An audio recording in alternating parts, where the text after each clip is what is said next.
রজনীগন্ধার সুঘ্রাণ, সানাইয়ের মিঠে সুর, আলোর রোশনাই, মহার্ঘ শাড়ি বা লেহেঙ্গার মৃদু খসখস, সর্বোপরি মেকআপ আর্টিস্টের সৌজন্যে অপ্সরা সমাবেশ। অপরপক্ষও পিছিয়ে নেই, রঙিন ধুতি, শেরওয়ানি, কেউ বা হাল ফ্যাশনের ওয়েস্টার্নে বিপরীত লিঙ্গের দৃষ্টি আকর্ষণের প্রয়াসে তৎপর। রং বেরঙের পোশাকে বাচ্চাদের হুল্লোড়ে বিয়েবাড়ির চালচিত্র সুস্পষ্ট।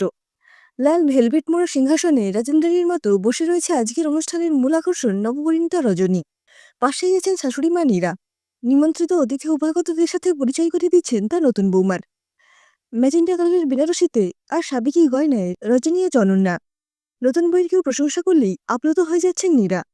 আজ তার পরম আনন্দের দিন। একমাত্র ছেলে শুভজ্যোতির জন্য নিজে পছন্দ করে বউ এনেছেন। পুত্রবধূ নির্বাচনে শুভ কিংবা ওর বাবা সৌমেনবাবু বিন্দুমাত্র নাক গলাননি। রজনীর সামনে দিয়ে শুভর বারে বারে আনাগোনা দেখে মুখ টিপে হাসছেন নীরা। রজনী বা শুভ দুজনেই বিয়েটা রেজিস্ট্রেশনে সীমাবদ্ধ রাখতে চেয়েছিল। নীরা জেদাজেদিতেই ছোট করেই রিসেপশনের আয়োজন। কেবল অতি ঘনিষ্ঠ আত্মীয় স্বজন, বন্ধুবান্ধব আর কয়েকজন প্রতিবেশী। লাল বেনারসিতে তীব্র আপত্তি ছিল রজনীর। নীরা যেন অন্তর্যামী। আশীর্বাদী তত্ত্বে ম্যাজেন্টা কালারের বেনারসি দেখে তাই মনে হয়েছিল বিস্মিত রজনীর।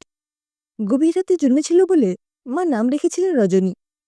ছোটবেলায় মা খোয়ানো রজনী নীরার মাঝেই মাকে খুঁজে পেয়েছে। মাতৃস্নেহে বেঁধেছেন নীরা ওকে। দেখতে গিয়ে বলেছিলেন, আমি ছেলের বউ নয়, মেয়ে নিতে এসেছি। নীরার বান্ধবী মলিনার দিদির মেয়ে রজনী। ছোটবেলায় দেখেছেন দু একবার মলিনার বাড়িতে। মিষ্টি শান্ত স্বভাবের মেয়েটিকে ভালো লেগেছিল তখনই। তারপর কত ঝড়ঝঞ্ঝা পেরিয়ে আজ স্বপ্নপূরণ। সেলফোনে টুক করে সময়টা দেখে নিলেন নীরা। 11:30 বেজে গেছে। লাস্ট ব্যাচেরও আইসক্রিম পর্ব চলছে। যাক, ভালোই ভালোই সব মিটল। সুস্থির নিঃশ্বাস ফেললেন নীরা। রজনীর মনে হচ্ছিল সব স্বপ্ন। এত সুখ সইবে তো ওর কপালে। যখন ওর বয়স মাত্র 11, মরণব্যাধি ক্যান্সার কেড়ে নিল ওর মাকে। সেই থেকে বাপি ওর সব। ওর অযত্ন হবে ভেবে বাপি নিজের জন্য কিচ্ছু ভাবেনি। মেয়ের দায়িত্ব কাউকে দিতে ভরসা পাননি। মেয়েকে একাই মানুষ করেছেন। বাপি একমাত্র ছেলে। দাদু ঠাকুমাও পৃথিবী ছেড়েছেন অনেকদিন। আত্মীয় স্বজন বলতে তেমন কেউ ছিল না, একমাত্র ছোট মাসি ছাড়া। মলিনা নিয়মিত খোঁজখবর রাখতেন মা মরা বঞ্চির। রবিবার বা ছুটির দিনগুলোতে হয় মাসির ওখানে বাপ বেটির নেমন্তন্ন থাকত, নতুবা দুটো স্টেশন পরেই দক্ষিণেশ্বর থেকে টিফিন বাক্স নিয়ে মাসি হাজির হয়ে যেতেন। মাসির একটি ছেলে, পুবলু, ক্লাস 9-এ পড়ে। ভারী মিষ্টি স্বভাবের ছেলে। রজনীর খুব বাধ্য। চিন্তায় ছেদ পড়ে খুঁড়তুতো ননদ মিত্রার কথায়। কি এত ভাবছ বৌমণি? দাদা ভাইয়ের কথা? সে বেচারা অপেক্ষা করতে করতে কটা সিগারেট পোড়ালো কে জানে। বৌমণি, দাদা ভাইয়ের এই বদভ্যেস ছাড়ানো কিন্তু তোমার দায়িত্ব। এবার চলো, তোমাকে তোমার ঘরে পৌঁছে তবে আমার ছুটি। বড়মা আজ থেকে যেতে বলেছে। মোটে 2 মাস হলো বিয়ে হয়েছে, বর ছেড়ে থাকা যায় বলো? ওর বলার ভঙ্গিতে হেসে ফেলে রজনী। মিত্রা আবার বলে, কাল সকালে চলে আসবো তোমাদের খবর নিতে। রজনীকে ঘরে পৌঁছে বাইরে দিয়ে দরজা বন্ধ করে হাসতে হাসতে চলে যায় মিত্রা। ফুলসজ্জার খাট, রজনীগন্ধা আর রকমারি অর্কিডে সুন্দর করে সাজানো। শুভ ঠোঁটে জ্বলন্ত সিগারেট। মায়াবী ফুলের গন্ধে, নিকোটিনের বিমায়ন গন্ধে গা গুলিয়ে ওঠে রজনীর। ব্যাপারটা অনুমান করেই সিগারেট ফেলে দেয় শুভ। ঘর লাগোয়া বাগানের দিকে জানলা খুলে দেয়। কামিনী ফুলের মিঠে গন্ধ মিশে রজনীগন্ধার সাথে। শুভ এগিয়ে এসে হাত ধরে বসায় ওকে বিছানায়। রজনীর গলাটা শুকিয়ে আসে অজানা আশঙ্কায়। হৃদস্পন্দনের গতি বেড়ে যায়। এই প্রথম পরিপূর্ণ দৃষ্টিতে ও দেখে শুভকে। সুদর্শন, স্মার্ট, ঝকঝকে যুবক মুগ্ধ দৃষ্টিতে অপলকে দেখছে ওকে। সুশোভনের দৃষ্টিতে কখনো মুগ্ধতা দেখেনি রজনী, বরং একরাশ তাচ্ছিল্য আর অবজ্ঞা ছিল। 6 মাসের দাম্পত্যে ভালোবাসা তো দূর, মানবিক সম্পর্কও তৈরি হয়নি। রজনী তখন গ্র্যাজুয়েশন সদ্য কমপ্লিট করেছে। বাবার কলিগ সুব্রত কাকু সম্বন্ধটা আনলেন। পাত্র সুশোভন সেনগুপ্ত, ইলেকট্রিক্যাল ইঞ্জিনিয়ার, একমাত্র ছেলে, বহুজাতিক কোম্পানিতে উচ্চপদে কর্মরত। লেকটাউনে নিজস্ব 3 তলা বাড়ি। ছেলের বাবা সত্যেন সেনগুপ্ত রিটায়ার্ড সরকারি অফিসার। মা মঞ্জুলা সমাজসেবিকা। নির্ঝঞ্ঝাট ছিমছাম পরিবার, পাল্টি ঘর। বাপি আপত্তি করার কারণ খুঁজে পেলেন না। ছোট মাসি মেশেও সানন্দেই সম্মতি দিলেন। সস্ত্রীক সত্যেনবাবু ওকে দেখে পছন্দ করে গেলেন। এরপর সুশোভন এলো বন্ধুবান্ধব নিয়ে। দেখতে এসে ও সস্তা জটিল রসিকতা ভালো না লাগলেও মেনে নিয়েছিল রজনী। ভুল হয়েছিল সেখানেই। তাড়াহুড়ো করে হয়ে গেল বিয়েটা। বন্ধু-বান্ধবী পরিবৃত সুশোভন বিয়ের আসরেই চূড়ান্ত অশোভন আচরণ করেছিল। চোখের জল মুছতে মুছতেই অলোকবাবু ভাবছিলেন, ভালো করতে গিয়ে মামনির ক্ষতি করে ফেললাম না তো? তার আশঙ্কা যে অমূলক নয় দ্রুতই প্রমাণ হলো। স্বপ্নভঙ্গের শুরুটা হলো ফুলশয্যার রাতে। নামি হোটেলের ব্যাংকোয়েট হলে রিসেপশন পার্টি ছিল। হাজারখানেক নিমন্ত্রিত। অনুষ্ঠান মিটতে মিটতে বেশ রাত হয়ে গিয়েছিল। তারপর বাড়ি ফিরে ফ্রেশ হয়ে বাপের বাড়ি থেকে পাঠানো দত্তের লাল বেনারসি ফুলের সাজে সেজে ও তখন অপেক্ষায় সুশোভনের। প্রায় শেষ রাতেই ঘরে এলো ও। প্রথমেই বকুনি, এসব জবরজং সেজে আছো কেন? খোলো এসব। হতবাক রজনী ধাতস্থ হওয়ার আগেই আবার ধমক, এত রোগা কেন? বাবা ভালো করে খেতে দিত না? শরীরে তো কিচ্ছু নেই। অশালীন ইঙ্গিত করে বলেছিল সুশোভন। ও বরাবর ছিপছিপে গড়নের, সে কারণে এতদিন সব জায়গায় প্রশংসাই পেয়ে এসেছে। সেই ফিগার নিয়েও চূড়ান্ত অপমানিত হতে হলো। ওর মধ্যবিত্ত পরিবারের সাথে সুশোভনদের স্ট্যাটাসের বৈষম্য নিয়েও বিস্তর কথা শোনালো। কেবল শোনালো না দুটো ভালোবাসার কথা, যার প্রতীক্ষায় ছিল রজনী তৃষিত হৃদয়। সেই শুরু। তারপর কারণে অকারণে ওকে অপদস্থ করা অভ্যেস হয়ে গেল সুশোভনের।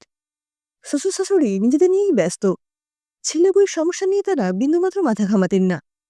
6 মাস ছিল রজনী ও বাড়িতে। অনেক চেষ্টা করেছিল মানিয়ে নিতে, কিন্তু সুশোভনের অবহেলা, নিত্যকার অপমান, অমানবিক ব্যবহার ওকে ক্রমশ ডিপ্রেশনের দিকে ঠেলে দিচ্ছিল। বাচ্চার ইচ্ছেটা হারিয়ে ফেলেছিল ক্রমশ। বিয়ের মতো একটা সিরিয়াস বিষয় কতটা হালকা ভেবে নিয়েছে সুশোভন। মেয়ের পরিস্থিতি দেখে অলোকবাবুকে ফিরিয়ে আনার সিদ্ধান্ত নিলেন। যে খবর আগে নিলে মেয়েটার সর্বনাশ হতো না, সেই খবরগুলোই দায়িত্ব নিয়ে সবাই পরে জানালো। সুশোভনের স্বভাব চরিত্র ভালো নয়।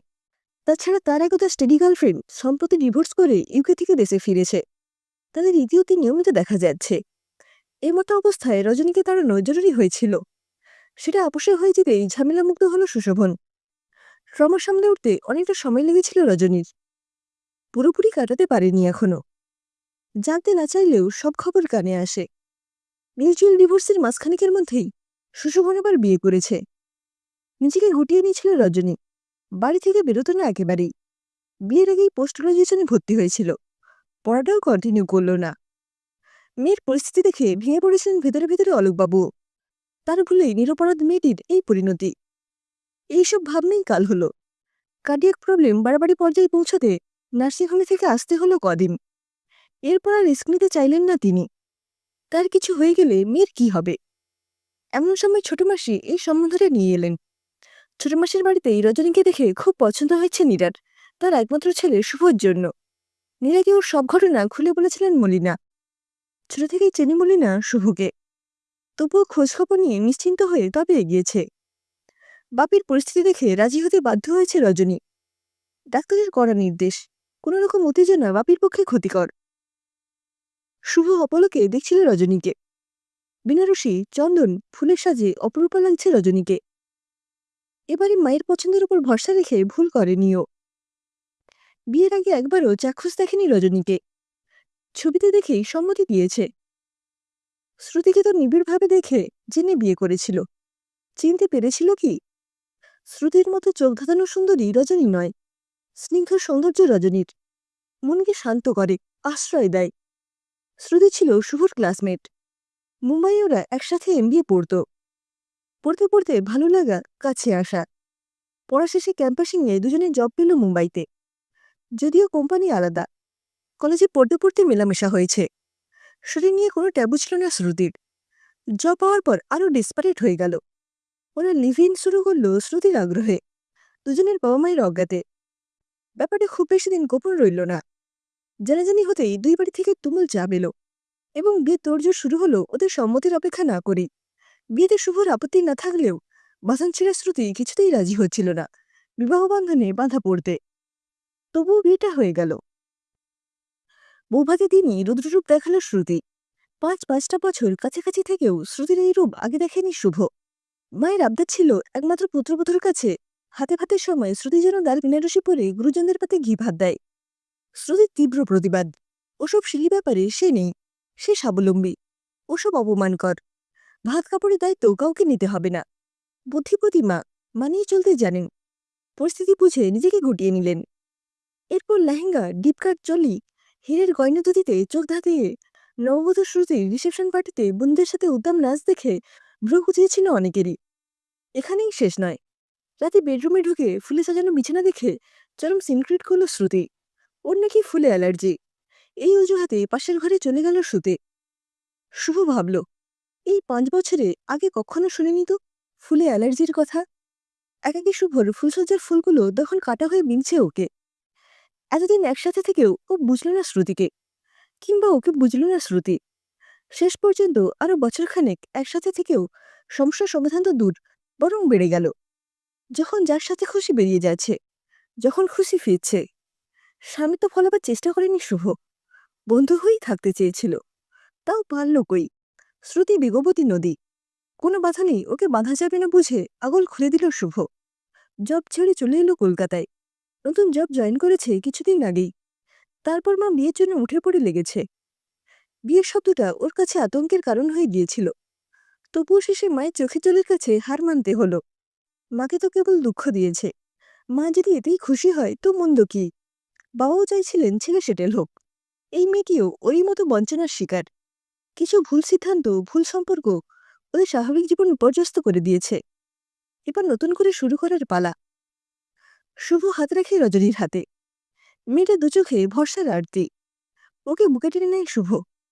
ওর চোখে অপার মুগ্ধতা। পুরুষের এ দৃষ্টি চেনে মেয়েরা। নারী শরীর নয়। ওর খোঁজ নারী হৃদয়ে অফুরন্ত ভালোবাসা, নির্ভরতা আর পারস্পরিক আস্থার। শুভর ভালোবাসার কাছে নিজেকে নিশ্চিন্তে সমর্পণ করে রজনী। খোলা জানলায় চাঁদের আলো তখন উপচে পড়ছে ওদের সুখের ঘরে।